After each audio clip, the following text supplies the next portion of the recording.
All right, let's bring in South Carolina Republican Senator Lindsey Graham for more on this. The president, Senator, was HOT this morning as he departed the White House for NATO.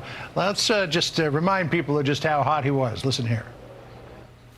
As soon as we made the deal, they came out and they dropped a load of bombs, the likes of which I've never seen before. The biggest load that we've seen.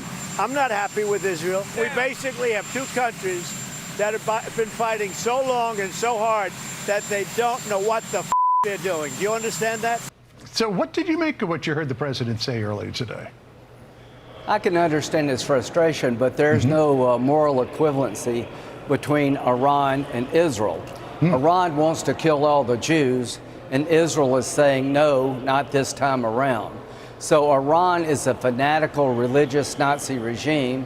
Israel is a democracy aligned with the United States, shared values, shared enemies. Israel is our friend. Iran is our enemy.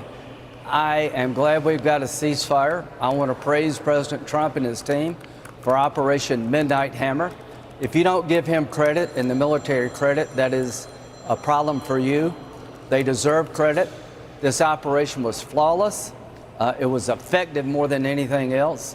It did obliterate these 3 sites. The pilots did a fantastic job, but so did President Trump, making a bold decision. As to the ceasefire, it's a good thing if it leads to peace. It will be a step backward if it leads to an ability of Iran to rearm and retool. And the head atomic scientist in Iran, the one who's still alive, said they're going right back to enrichment. So I'm not so sure we've solved the problem yet. So, Senator, I'm trying to say, would I characterize you as optimistic in this moment? I will not be optimistic until I hear the Iranian regime say publicly, we recognize Israel's right to exist as a nation and the Jewish people's right to live in peace with the rest of the region. When they say that, I will have a sense of optimism I don't have today. President Trump said a ceasefire will allow Iran and the region to live in peace and harmony. There can be no peace between Iran and Israel until Iran decides to change their policy, which is the regime policy of destroying the state of Israel and killing all the Jews. Until that changes, nothing really changes. The program has been decimated, but the people who are in charge will come right back at Israel.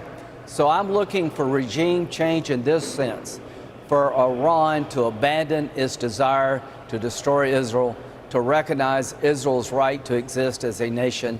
That, to me, is not too much to ask of the Iranians. Well, I mean, if you take a look at the history of the last 46 years, it might be too much to ask the theocracy that runs the country with the help of the IRGC. Well, let's change the theocracy then. Well, that's the question. That's the question. Are you up for getting rid of the entire thing? And if so, what fills the vacuum in its place? Because as we've seen in some places in the world, when there's a power vacuum, it doesn't turn out very well. Sure. Well, number one, I'm not advocating us invading Iran to take down the regime. I don't see American boots on the ground.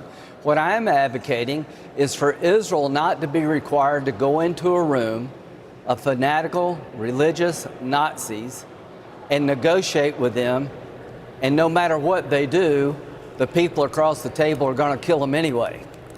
That's not fair to the people of Israel. That's not fair to the world at large. So regime change can come in a couple of ways. You can replace the people with folks in Iran who don't want to kill all the Jews, which I think are most people, or you can get the regime to change its behavior. Until the regime recognizes Israel's right to exist, this problem doesn't go away. So to me, a prerequisite to any negotiations after the ceasefire should be acknowledgement by Iran that they've abandoned their policy of destroying the state of Israel. They're now willing to live with Israel.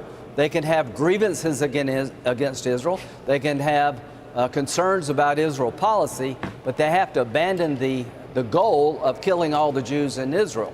If they're not willing to do that, that tells you all you need to know about the ceasefire. Okay, so we're looking at arrivals there in Netherlands. Obviously, the French president, Emmanuel Macron, is arriving. Looking not good. A punch, not a punch thrown yet. Yes. So what do you expect? My money's on his wife, by the way. What do you expect to come from this summit? I hope we have solidarity with NATO. To President Trump, congratulations on getting NATO to do something nobody else could do. They're going to 5% GDP on defense. It's going to be billions of dollars NATO contributes to the common need, the common defense. This is a major accomplishment by President Trump. Operation Midnight Hammer was one of the greatest operations in the history of the country. The only reason we're talking about a ceasefire is because of Donald Trump. The only reason that people are giving more to NATO is because of Donald Trump. I'm hoping that we will have a joint understanding that until Russia comes to the peace table, we're going to be harder on Putin, not easier. So President Trump said something pretty telling. You know, Vladimir, my problem is not you helping Iran. My problem is you.